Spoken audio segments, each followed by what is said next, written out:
Hey, what's going on, guys? Happy Monday to everyone out there listening. How's it going? What's up? What's up? What's up? It is April 28th, 2014, and you, my friend, have got a case of the Mondays, and I don't think I'm going to stop this one. I think I'm going to keep running with it, so enjoy that little mishap here at the beginning. Hey, what's going on? What's to do? What's up? Really quick before we get started, happy birthday to anybody with a birthday this week. Maybe today, maybe later on this week. Maybe Saturday or Sunday coming up here this week. Either way, happy birthday to you. How's it? Good job. Happy birthday. And hopefully your birthday is as special and as wonderful as any birthday in the past. And here's to many more to come. Happy birthday to you. Really quick, another thing.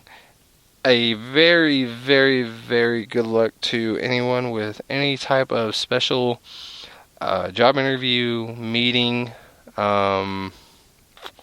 What else? What else could be important that you might be doing? That's like, ooh. Good luck to anyone. Oh, I know.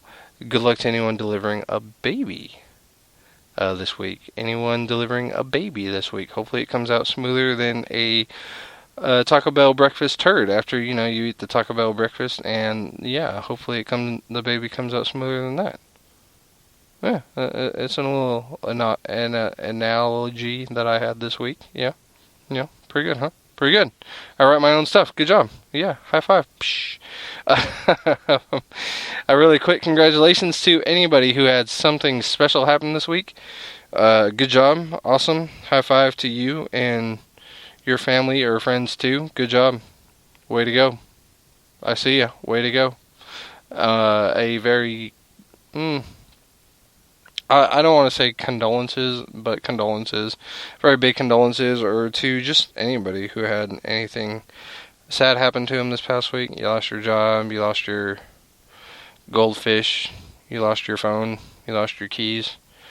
I don't know. Maybe something bad happened to you, and it just sucked. And, it happens. Life happens, and sometimes it sucks. And you just pick up and get through it, I mean, that's all you can do. I mean, if you sit there and mope about something bad that happened 10 years ago, you're going to miss everything else going on around you, and it's no bueno. So, it's cool, right? I mean, you still got the case on the Mondays with me, so we're all good. You're still listening, so we're all good. We're peachy as peachy will ever be, so that's cool.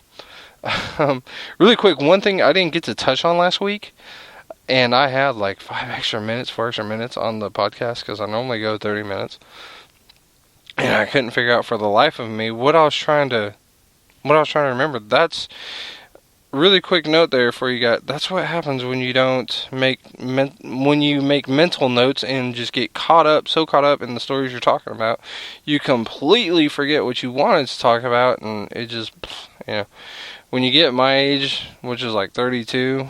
Yeah, well, it is 32. It's not like 32. It's straight 32.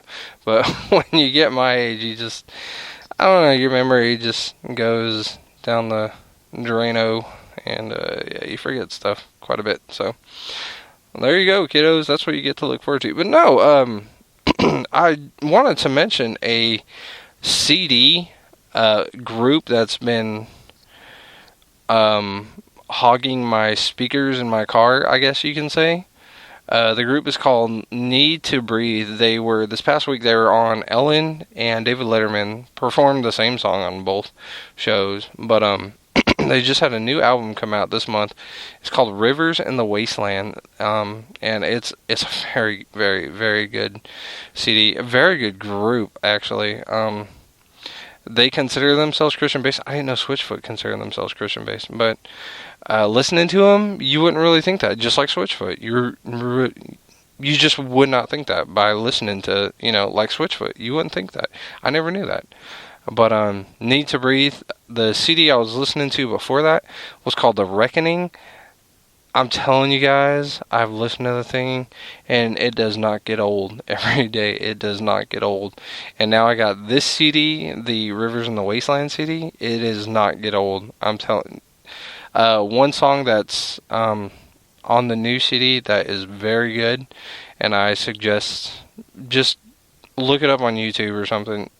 And I hate it when people say, "Oh man, you gotta listen. You're gonna love this group. Listen to these people." And I sit there and listen to them, and I'm like, "Yeah, they're okay." So I hate really.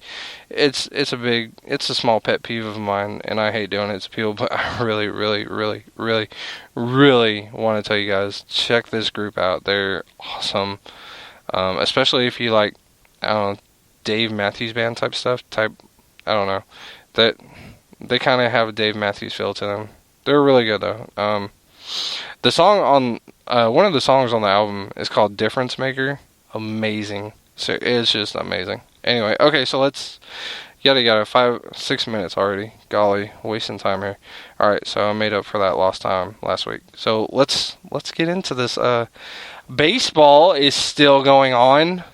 Yeah, it's still baseball season. I was doing the math in my head the other day, and I thought, man, when it's here, it seems like it doesn't.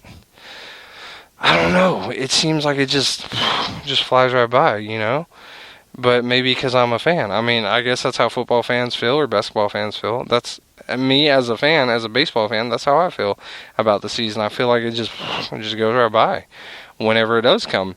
But I was doing the math in my head, and I was like, well, wait a minute. It starts in April. Like, the actual season starts in April. And it goes on. I mean, the World Series will go on into early November sometimes. And so, I mean, baseball's got like a long season. So, awesome, man. So, I mean, I guess I should feel blessed, if not, and not discouraged that it's such a short season. I mean, it's a long season. It's half a year. It's half the year. You don't even realize it when you're watching it, because, I mean, you get so into it, and you're like, oh man, how many more, and then star players get injured, and they're not due back until May, and you're just watching every game, waiting until that person comes back. I know the Rangers have like half their stars out right now due to injuries, either before spring training or during spring training. They're not due back until like late May. So, thank God May is coming up right around the corner. And I mean, that's when bad teams that are doing so good right now, like the Astros or the Royals, they start, they're doing so good right now. And then all these big teams like the Rangers or, the Yankees, they start getting their star players back off the injured list from spring training injuries. And then that's when the bad teams enjoy the glory while they can at the beginning of the season, because they know once all those other teams get their players back, there goes their season. Well, it was good while it lasted. So anyway, how about this Panita and Pine Tar? The league is saying this is a normal thing. Like, quite a few pitchers do it. They just don't get caught with it. I honestly, as a fan, I don't think that's cool. I mean, if you're not going to let players use performance-enhancing drugs, why would you let a pitcher put pine tar on his hand? Honestly, to me, pine tar, think about it. It's pretty much pine sap. I mean, the stuff is sticky. They use it on bats as bat grip. I mean, so if a pitcher's got it on his hands and they don't see a problem with it, honestly, if a pitcher has it just on his fingertips and he's grabbing the ball and they're claiming it's to get a better grip on the ball, you don't belong pitching then if you can't get a grip on the ball. I mean, seriously. Really, what pine tar is doing, it sounds like a really sorry excuse to me. What pine tar to me sounds like it's doing is the ball is sticking to their fingers a little longer. So, say you're throwing a fastball, well, you see the motion of the arm coming, but the ball sticks to his hand a little longer. So, I mean, it's throwing the batters off. That's what you got to change up for, man. Seriously, work on your pitches. If you got to use pine tar, you're obviously not that great of a pitcher, honestly, in my book. And, I mean, any pitcher who's either tried to use pine tar, and I'm not saying that nobody's done it, none of the greats have done it. God only knows what Randy Johnson and Nolan Ryan and Kurt Schilling and, all those great pitchers have done in the past to, be good. Who knows? And like they're going to admit to using pine tar. That'd be like someone admitting to using performance-enhancing drug today. they probably get chastised and stoned for it. So, but I mean, I honestly, baseball, seriously, I think Bud Selig really needs to open his eyes and realize this is not a good thing for baseball to allow pitchers to possibly use pine tar. I don't like the idea, honestly. I really don't. But that's just my point. That's just my view, where I stand on that. Another thing, the Giants actually have a National League sellout record. They've sold out the most consecutive games, which is cool. I mean, I am from the Bay Area. I was born and raised in Oakland. I was there for the 1989 earthquake that stopped the World Series between the Oakland A's and the San Francisco Giants. The Battle of the Bay is what it was called, for those of you who don't remember or don't watch baseball. Those of you who do remember, oh yeah, I remember that. Yeah, I was under my aunt's table while my aunt's house is shaking vigorously and pictures are falling off the wall. I still remember that image to this day, playing outside and my mom calling me inside, and you don't know what's going on. You're a kid, you don't know what's going on, and you run inside and jump under this giant kitchen table and you're hugging on to the middle part and you're just laughing it up because you don't know what's going on. Anyway. You don't know the dangers until you actually get older and realize how bad that stuff was. It was pretty bad. But, yeah, that's awesome. Pretty much a hometown team, setting records and breaking records, I guess, because apparently they broke the Phillies record for most sellout games. And the Giants just did this on Sunday, the 27th. So that's awesome. Good job. So, if you're listening to the show, you may be driving to work right now. Who knows what you're doing? I don't care what you're doing. As long as you're listening to the show, that's awesome. But if you're listening to this on your morning commute and you're trying to eat like a supersonic burrito, those are so good. But listen, if you're wearing Dockers, put like plastic or something over your lap. I used to work for Bank of America, and I used to have to wear like dress slacks and stuff. That stuff will stain the heck out of a pair of Dockers. I'm serious. Oh man, it's brutal. So, here are some best foods for your morning commute. You ready for this? Number 1, an NB&J wrap. Spread 2 tablespoons of nut butter, like peanut or almond, on 1/2 of a whole wheat wrap. Top the other side with all fruit jam. Put a banana in the middle, fold it over like you would a burrito, and roll it up. Wrap in foil if you want. And also try this with a leftover whole wheat hot dog bun. Number 2, an egg sandwich. Toast and sprouted whole grain or whole wheat English muffin. Crack an egg in a small bowl and top with a sprinkle of salt and pepper, plus dried herbs of your choice. If you'd like, you can add any leftover chopped vegetables you've got lying around your fridge. Scramble with a fork, microwave for 30 seconds on high. Top the English muffin with the egg, cheese, and a slice of tomato. Wrap in foil. Number 3, green smoothie. Add calcium fortified orange juice, protein powder, banana, kale, and a chopped apple in a blender. Suggest Jameson Pitonic. Blend and pour into a travel mug if it's easier for you. Prep the fruit the night before and store it in a glass container. And in the AM, dump your ingredients and blend. And number 4, protein parfait. Pick up a Greek yogurt and fruit parfait from the grocery store. If you have more time, create your own the night before. Stir together equal parts low-fat cottage cheese or plain Greek yogurt, milk, and rolled oats in a travel mug. Store in the refrigerator. In the morning, top it with chopped fruit and seeds, like sunflower or flax, and don't forget the spoon. Now, that last one, I guess that'd be great if you're in a city where you're always where your morning commute is just stop traffic. Los Angeles.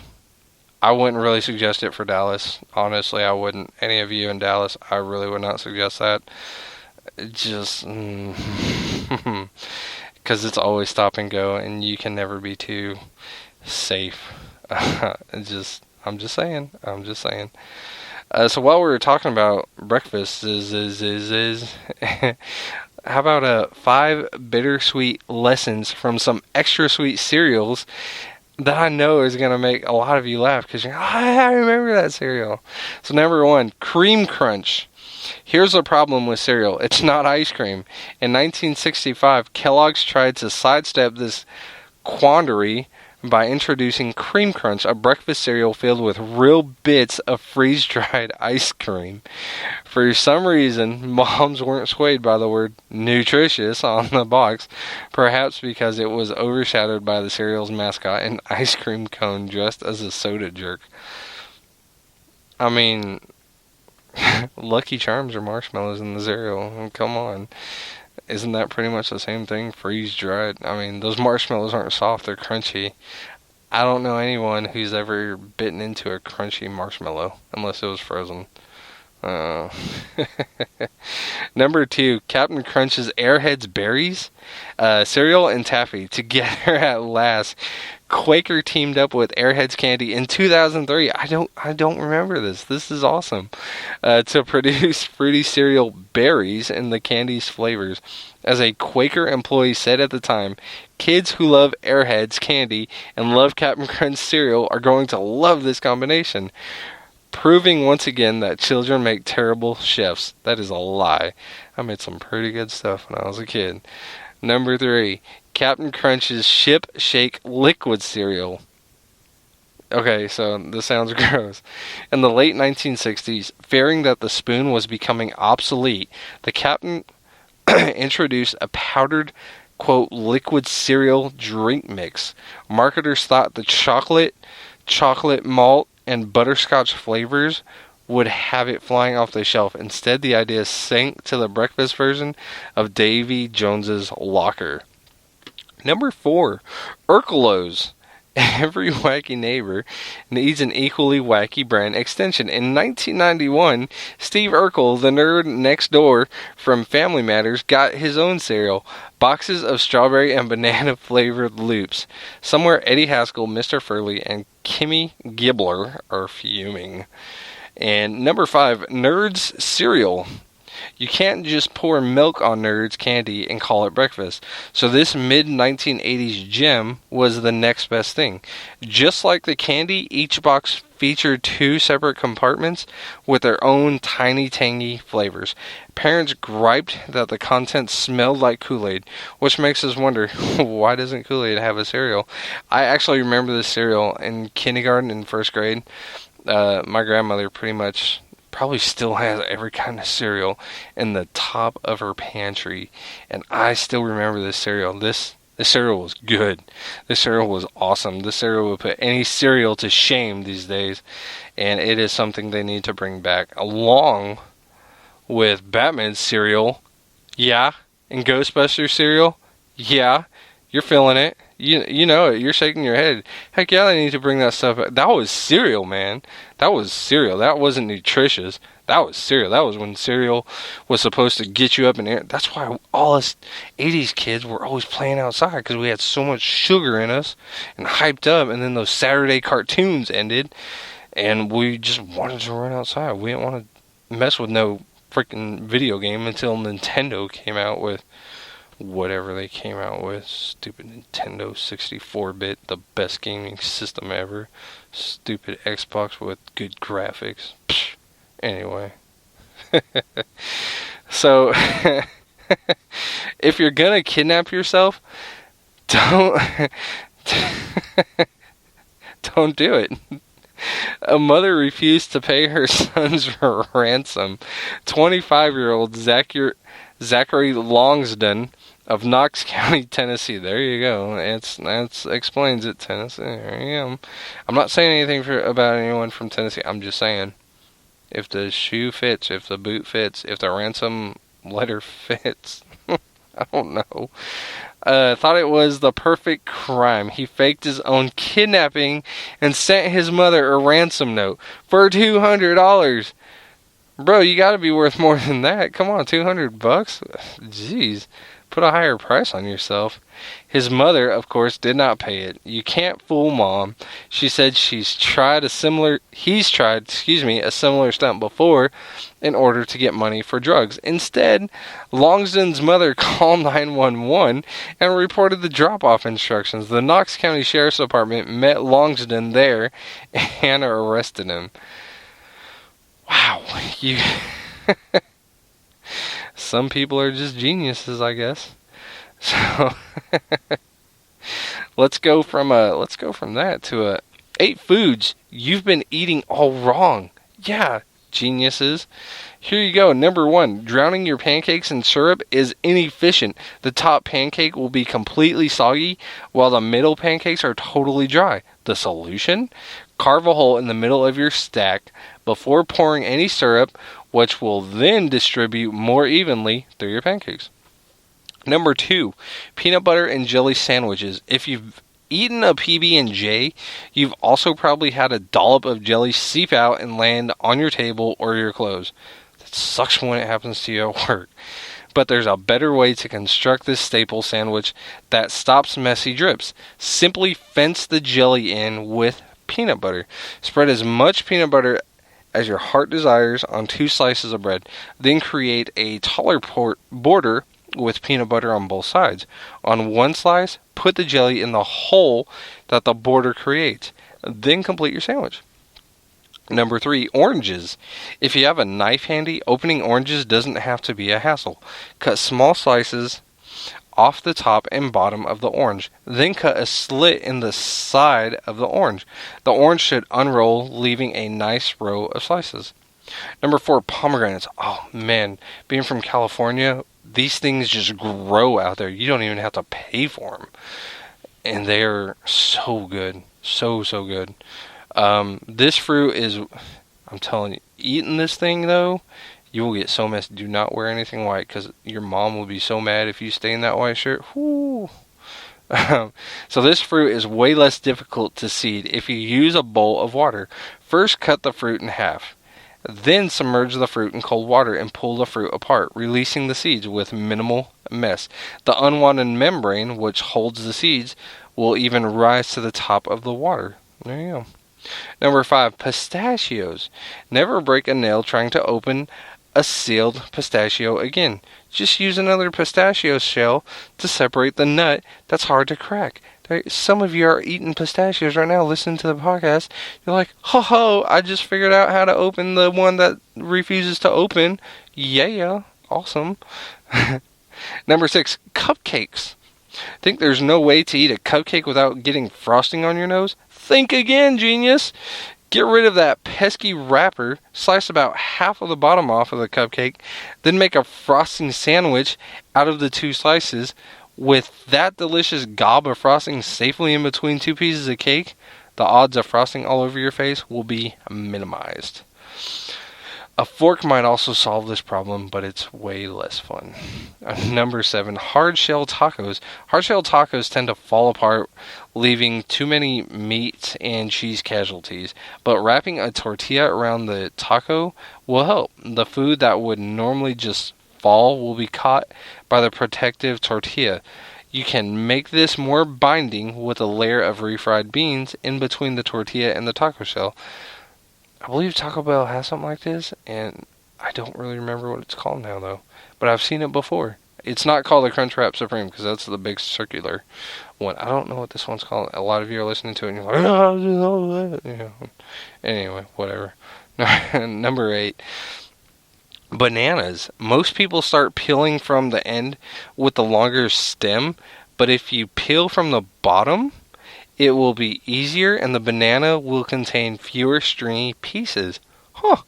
This is also the way that monkeys open their bananas, so you know it's right. How about that? So, here in Texas, a lot of the kids are going through those tests right now. Not SATs, the standardized testing, the ones the state offer. Apparently in Florida, 10 years, they've been serving kids shots of Mountain Dew before taking the standardized testing. And no, I'm not talking about like putting it in a syringe and giving a kid a shot of Mountain Dew. I mean, they've literally been giving kids Mountain Dew so they stay awake and focused for this test. Man, how come I couldn't go to a school that cool? Man. A Melbourne, Florida elementary school has said they will stop offering students Mountain Dew before they take the FCAT, Florida Comprehensive Assessment Test. As reported by Florida Today, results from the standardized test are used to make educational decisions, including teacher evaluations and student retention. The caffeine practice was discovered last week by grandmother Martha Thorpe, reports Central Florida's News 13. Thorpe asked her 10-year-old granddaughter how she did on the FCAT. She said every morning they had Mountain Dew, recounted Thorpe. The Dr. W.J. Creel Elementary School student said she and her fellow fourth graders were given the soda each day before they took the test. That didn't sit well with the grandma. To me, it's a poor precedent, Thorpe said. We're setting for young children that they should be hyped up before a test. Honestly, yeah, you should. If you've ever taken that test, you will fall asleep by the first question. They're so boring. So I don't even see how the teachers stay awake through those things. Oh, man. Anyway, while the school confirmed that before FCAT testing, students were offered trail mix and 3 tablespoons of Mountain Dew in Dixie cups. They said no student was forced to consume the snack and it did not replace the usual breakfast served. Regardless, after Miss Thorpe's complaint about the practice, the school decided that it will no longer offer the caffeinated soda. Michelle Irwin, Brevard Public Schools spokeswoman, said, once that was brought to our attention, we eliminated that practice. We've advised Creel Elementary to only provide water as a beverage. Florida Today notes that state law prevents schools from selling soda. Reportedly, the Mountain Dew and Trail Mix pre-test snack began 10 years ago after Principal Catherine Eward read about its positive impacts in an education journal. Eward said, we've done it for years. The kids look forward to the treats. Of course. Irwin explained, Miss Eward felt that it was a professional practice and implemented it. Since then, there's been new information about what's best for students. Principal Eward is respectful of the parents' concerns and said it's wonderful for people to be mindful of their kids and what they're eating and drinking and doing. Water provided by the school district will replace the soda, so Creel Elementary students will no longer do the do. Poor students taking the FCAT tests now have to drink water, and instead of being caffeinated, will just have to urine and be sleepy. Sorry guys, you have you just have a community that's looking out for, your well-being by not drinking Mountain Dew, honestly. And it wasn't even forced to the students. Go figure. Anyway, someone complained somewhere and they won. Well, there you go. That's about all the time we got today. There was one last story I seen just before I did this podcast. It was about, I want to say a third grader. It was in a elementary school in Houston. A girl brought a Bible to read for book time, reading time. And reading time is where students get to bring their own book and read just whatever they want to read. And this student brought a Bible to school, and the teacher took it away. I mean, there's no rules saying what you can and cannot read, so why would you take the student's Bible away? On top of that, the parents, they're remaining unanimous. They're not trying to get attention caused to their daughter, and they're not trying to get attention caused to themselves. But they just thought it was, one, weird, especially when the school library has a Bible in it.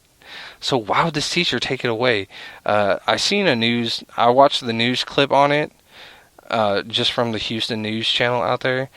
One mom was saying, I think it's right. I think, I don't want that kid preaching, trying to throw God at my child and trying to force my child into religion. And I feel that parents are trying to force their children into religion, and it's wrong. And that lady, honestly, in my opinion, is I can't say those words because this is a family-oriented podcast, but you guys pretty much know my feeling on that. Honestly, seriously, shut up. Like, that's all I gotta say. One mother brought up a good point. You're gonna take the Bible from this child, but you're gonna let them read Hunger Games, where kids are trying to kill themselves over food. Seriously? Come on, really? So, I guess the parents went to, I believe it's called Liberty Express. It's pretty much where a company will come in, not really fight it. Like, the parents aren't looking for anyone to get fired or anything. They feel it's wrong. And honestly, me being a Christian, I do too. I feel it's wrong. If my daughters were to take a Bible to school and just want to read it, by all means, go ahead. I mean, my child's not trying to get your child to cross over to God. Like, it's not, it wouldn't hurt your child though, but I mean, I don't know. I'm not really, I don't know. Anyway, so, whatever. But, yeah, whenever it comes to that and kids and, just religion in the schools, and a teacher wants to try to step in and force their beliefs on them, but yet they're saying parents are forcing their beliefs onto their child, the child believes what they want. Seriously. I mean, if a teacher steps in and says, you can't read this Bible, you can't pray at school, you can't do this, you can't do that, you're forcing that onto that child. I mean, you're forcing them, you're pretty much telling them there is no religion, don't do it here in school. That's not right. Seriously, that's not right. The child is not forcing you, they're not hitting you in the head with the Bible and trying to exorcise the demons out of you, so just leave the kid alone, right? I mean, is that wrong? I mean, whatever. Anyway, that's about all the time I got for you folks. I hope everyone takes care, has a great week. Relax, enjoy the weather wherever you are. Here in Texas, it has been nasty, muggy, humid, and nasty. In case I didn't say nasty, it's been nasty. Anyway, you folks have a great week. Take care. Thank you for listening again to the podcast.